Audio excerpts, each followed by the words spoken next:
Bee Gees. Morris, very good. You're going on the end there. Very good. All right, good to see you.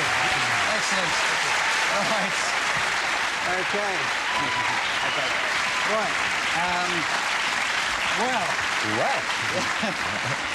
Well, it's a slightly cheesy introduction, but then why not? Good. But you can do it again afterwards, can't you?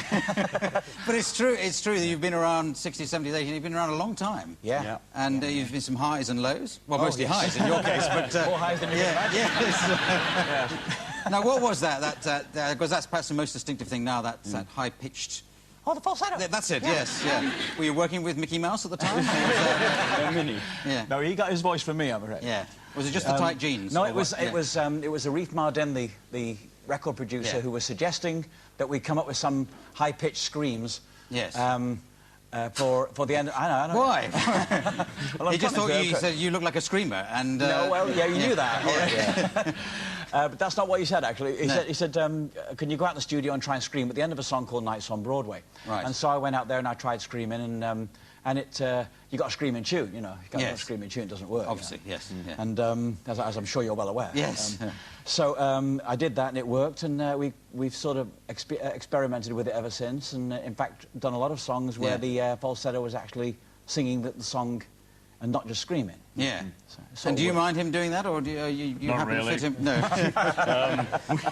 Actually, we did it on a few songs, about 2 or 3 songs. My whole career, like Night Fever, Nights on Broadway. Yeah. But it was just happened to have been part of Saturday Night Fever. Yeah. Which was but Spirits having flown that followed Saturday Night Yeah. Fever. No, we've done a lot. All right. I feel I'm in the fan club here. But Saturday Night Fever kind of stamped its identity on you and you on it. And he sometimes describes it as a bit of a millstone because it was recorded, the film came out and the music came out in the end of the 70s, the decade which fashion forgot. Yes. And, right. Yeah, and now you sometimes get the blame for it. You know, those tight trousers, the flares, the slash to the waist. I think this decade is the decade that fashion forgot. Yes. Because everybody's going back to the 70s and wearing the same clothes again. Yeah. You know? Well, you probably still had yours, did you? Lying around my daughter's wearing mine. Is she? Yeah. No, we got the clothes. We've still got the clothes from Sgt. Pepper, but that's a totally different story. Yeah. All right, because you played the Beatles in the Sgt. Pepper. No, we did. We played Sgt. Pepper's Lonely Hearts Club Band. Yeah. In the... Well, not an entirely happy experience. No, totally is. Well, the making of Sgt. Pepper is really what people should have seen. Yeah, but now Saturday Night Fever is back on again because it's a bit of a surprise, but it's been announced that there's a stage show coming. There's a stage show starting in May. We're actually, our music's in it, but we have nothing really to do with the production of it. Yeah. But it's actually the stage version of the music, because the Grease, for instance, was a stage show, then became a film, and this was a film which was... And you wrote one of the songs, the Grease, in there. Yes. So there's songs of yours everywhere. There are country hits that you wrote, there's your songs, other people's songs. No symphonies. Yeah, no symphonies, no, but only a matter of time. But, so what is it? How do you know how to write hit songs? Because that's it, you're hit writers, aren't you? We've been doing it since we were I think that's the word, anyway. Yeah, but it's a nice word. Yes, we're one letter shy. But anyway, there's this... No, you've always... Whatever you write, sometimes you're fashionable. I'm glad you all find it amusing. No, but sometimes you're fashionable, usually you're not, but you're always terrifically successful. Everybody buys your records, you know... It's getting better, keep going. What is it? Something you put in the water, or what's... No, I don't know, you've stumped me completely. Oh, come on, you must have been asked this before. Well, not in quite that way.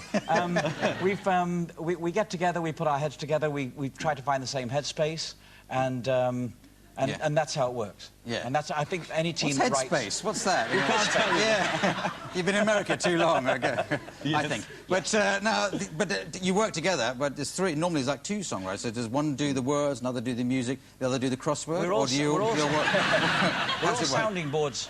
We're all sounding boards for ideas, and we bounce off each other. Not physically, of course, but we wanted to. Yes. And well, you've been pretty happy together for most of the time, haven't you? Yeah, I think it's because we all have the same sense of humour. We just have fun. Because I didn't realise you were real brothers. I think you're sisters, actually. Yes. But well, I thought we were coming to that in a few minutes. We're working our way up. Yeah, but you know, a lot of the Jacksons are well known to have been set off as a young age. You set off as a young age, but it seems to have done quite a lot of damage to them in terms of their personality and how they get on with each other. You seem well adjusted to each other. Anyway. Yeah, well, there's ups and downs. Yeah. You know, we've had some problems in our lives. We've had adversity, and I think we've learned how to deal with that. Yeah. And I think that we're much more mature now. Well, you've had the whole rock and roll thing of drugs and sex and drink. And I hope you got it in hospitality. But, I noticed that, yeah. We like to see our guests proud, but... We certainly do. No, but you've been through all that kind of thing, but I'm just talking about you as you know, regular brothers who aren't singing together, often fall out and sibling rivalry. It started way back in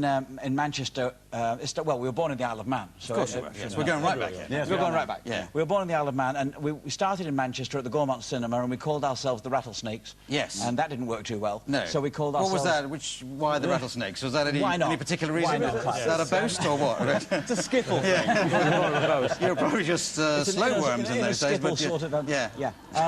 And then we moved on to Wee Johnny Hayes and the Blue Cats, nobody admitting to being Wee Johnny Hayes.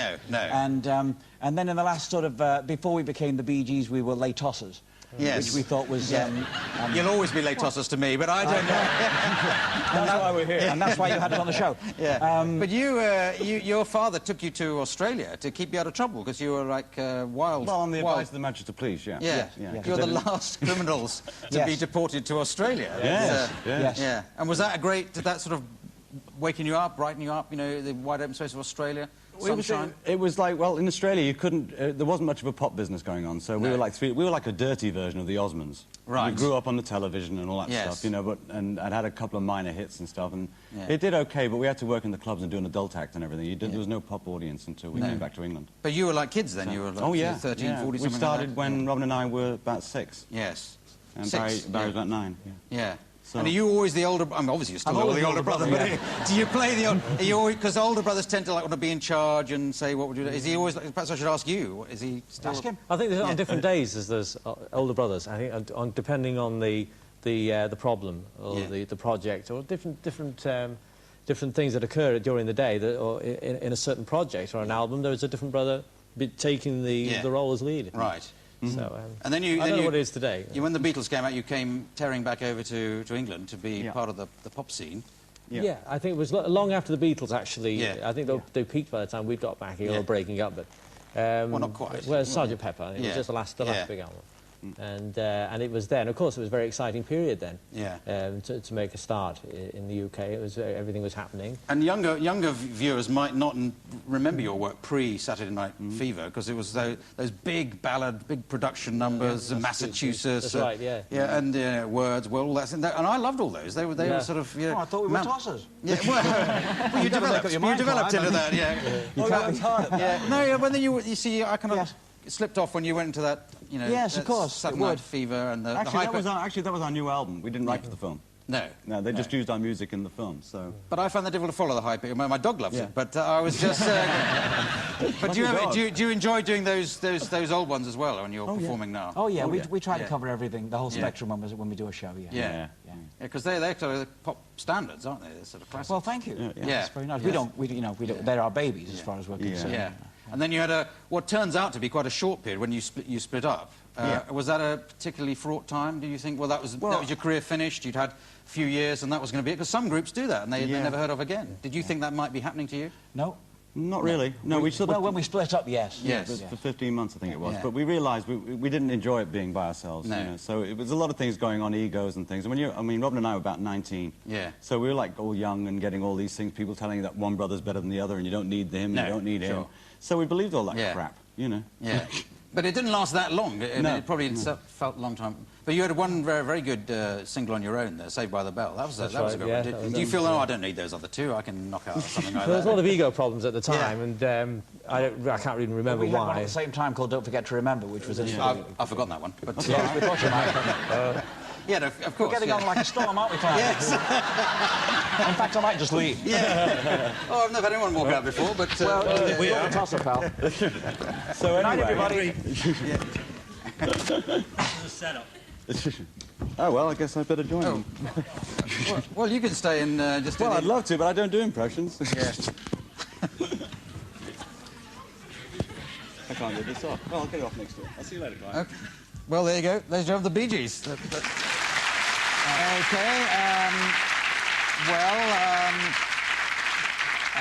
That looks about all it for tonight. I hope they've got the potter's wheel ready. But thank you to all my guests, those who stayed and those who have gone. This is me, Clive Anderson, saying good night. Good night.